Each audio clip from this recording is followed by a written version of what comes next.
Towering plastic waste, much of it bearing Spanish and French labels, is piling up along our eastern coastline. We're discussing the risks to marine life and the food chain with Michael McCarthy. He's the Managing Director of Clean Harbours Jamaica, and Carline Mahfood, who's the CEO of the GraceKennedy Foundation for the Environmental and Climate Action portfolio. Good morning to the both of you. Good morning. Good to see you. Morning. Same here. Morning. Why es plástico españolos? ¿Dónde? Why? How? What? I mean, pollution, we always thought was just a locally generated issue, but now we're having waste coming from over 1,000 miles away. Guadeloupe, Haiti, Wow. Yeah. Colombia, all these different countries. And what is that about scientifically? What is that? I mean, scientifically, it's ocean currents and, wind that's propelling it along, Every island generates their own waste, and if it's not contained or taken care of, it will escape the shores of that island. So similar to what we're doing here in Jamaica, where, the Kingston Harbour project that we do, if we didn't have our barriers in to contain, to date we would have had 6.3 million kilograms is what we've contained. So imagine 6.3 million kilograms escaping our shores. Plastic fridges. Going out, so. It's marine waste.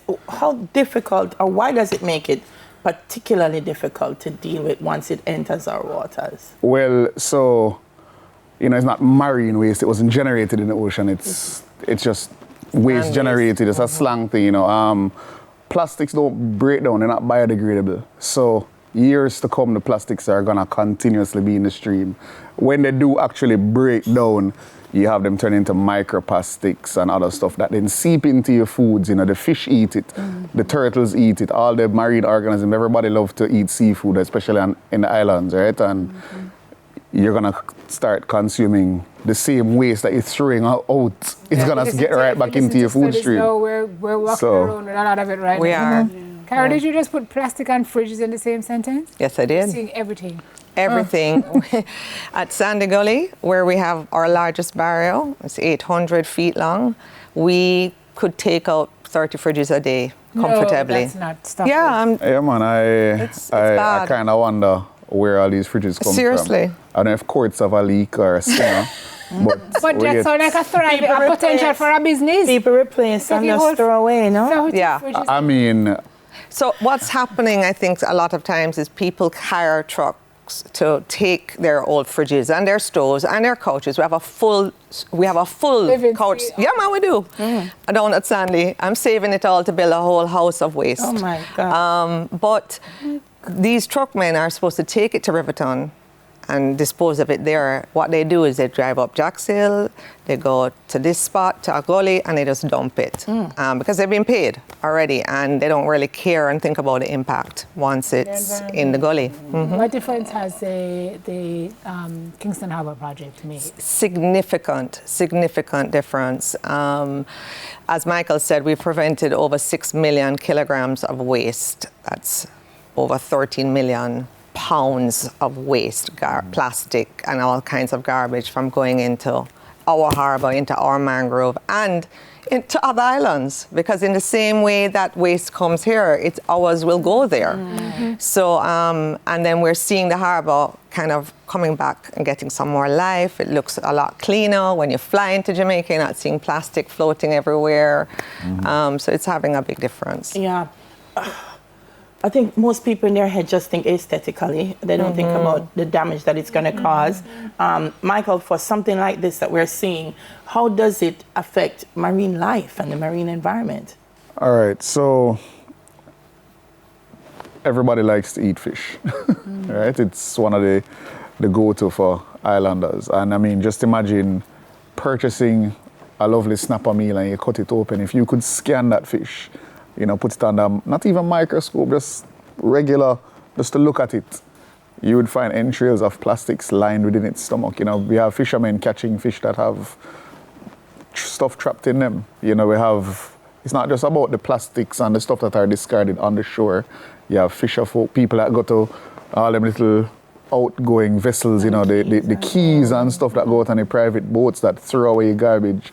I mean, we had some divers did some cleanup out at Lime Key, and the amount of pollution that they found out there to show you what happens. So it impacts the marine life, because if we don't have the marine life, then we won't have a sustained ecosystem. You know, everything plays its part. Everything has a role. Mangroves. Yes, I was going to say, you know, so what happens is mangroves need water flow to survive, and mangroves are critical to storm protection and hurricane protection. Our JDF keeps their boats in the mangroves if a storm is coming. Everybody does, actually.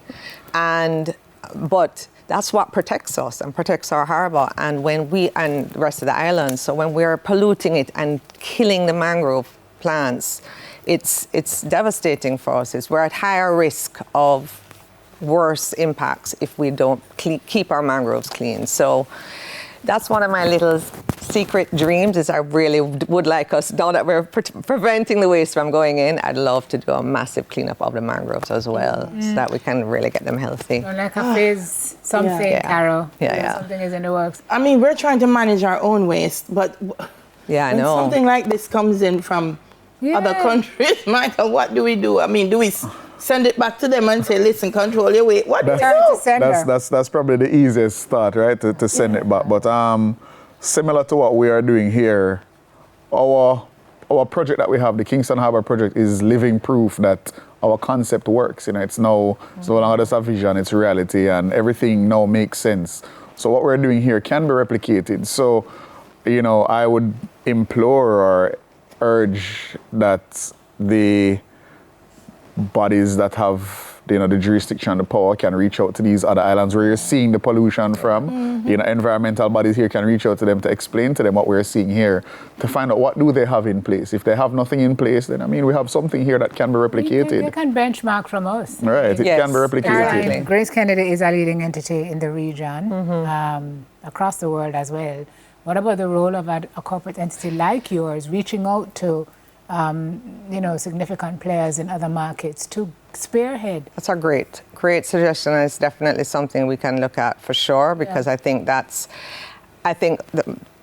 lesson we've learned from the project as well is how important private sector can have an impact and move things and get things working. So I agree with you. I think that's something that we can look at. I'm sitting here listening to what you're saying, Carline and Michael, and I'm thinking, what would have happened if there wasn't a Kingston Harbour cleanup project? In 4 years, you know, that's what we've done. And you know what's hard is that if we get rain now, it would be as if we never did any cleanups ever. I mean, we got unbelievable the amount of waste that we're generating and just dumping in the gullies. Post-hurricane, well, pre-Melissa, you know, we didn't get impacted directly in Kingston, but pre-Melissa, Sandy Gully's barrier probably had a couple 100 tons worth of waste, and we had to open the barrier for, you know, painful protection to the Seaview community at the request of the government. You know, that was their fear that it could cause flooding. But that's not possible, but we had to appease. And I was devastated, you know, having to let out all that waste.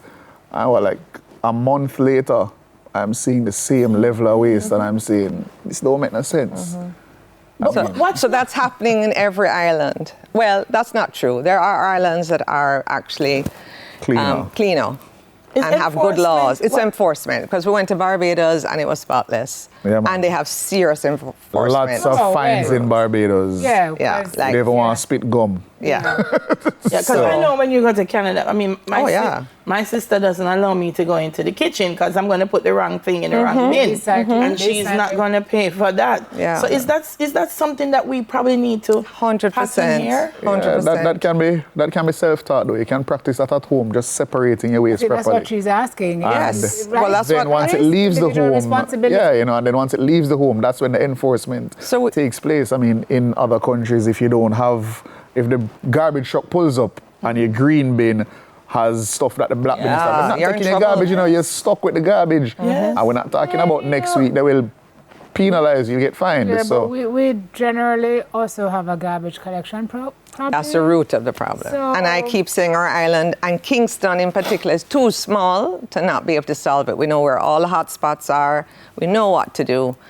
We just need... There's a multi-stakeholder approach. We have the will to do it. The agencies that have responsibility for it need to do it. And we would love to mitigate against foreign things.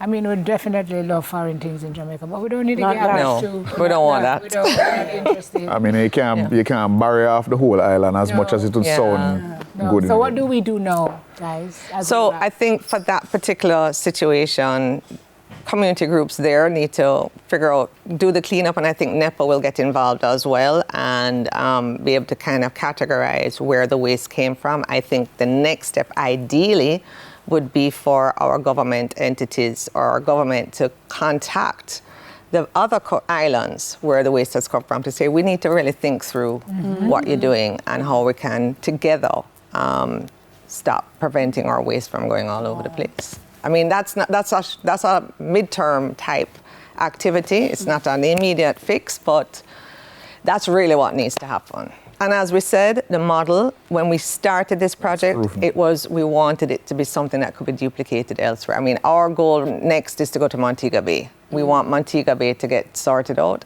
so that their waste is not just flowing into the sea. While we change our culture of wanting to be clean and take pride and not dirtying up our country. Yeah. Harris, you can tell us how to do that, Carline, about behavior change. And Yeah. yeah, for true. That's what it is. That's why we won't stop. We just won't Risk stop. perception. We feel if it won't harm. Goes If to it's the, it not goes to me- the magic Yeah. toilet or the garbage bin somewhere, which Yeah. is our Kingston Harbour, right? And our other harbours. So Our toilet has had enough. Thank you Yes. very much for It's clogged. being here. And for the work you continue to do. Sorry.